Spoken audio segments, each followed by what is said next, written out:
এই টনি, দাঁড়া দাঁড়া। এই তুই কোথায় গেছিলি রে? তোকে আমি কখন থেকে খুঁজছি। কেন, কি হয়েছে? তোর সাথে আমার একটা ইম্পর্টেন্ট কথা আছে। কি এমন কথা বলতো শুনি। জানিস আমার আর সালমার ব্যাপারটা না আব্বা জেনে গেছে, আর আব্বা এটাও বলিছে সালমার সাথে আমার কোনোদিন বিয়ে দেবে না।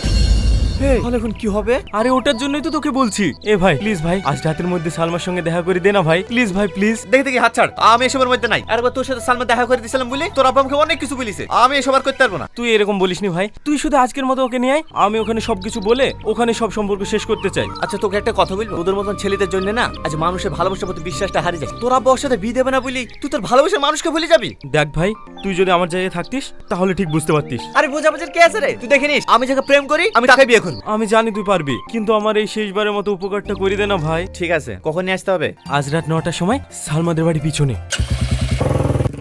টনি, আর কতক্ষণ দাঁড়িয়ে থাকবো? শাকিল কখন আসবে? আমিও তো বুঝতে পারছি না এত লেট করছে কেন। আর একটু থামো, ও চলে আসবে। আমার ভীষণ ভয় লাগছে টনি, কেউ যদি দেখি ফেলে। তুমি বাড়ি চলে যাও। সালমা ওই দিক দিয়ে কেউ আস, লোকে বড়। ওইখানে মনে হয় কোনো ছেলে মেয়ে আছে। মুখলেস তুই এই দিক দিয়ে যা, আমি এই দিক দিয়ে যাবো। ধর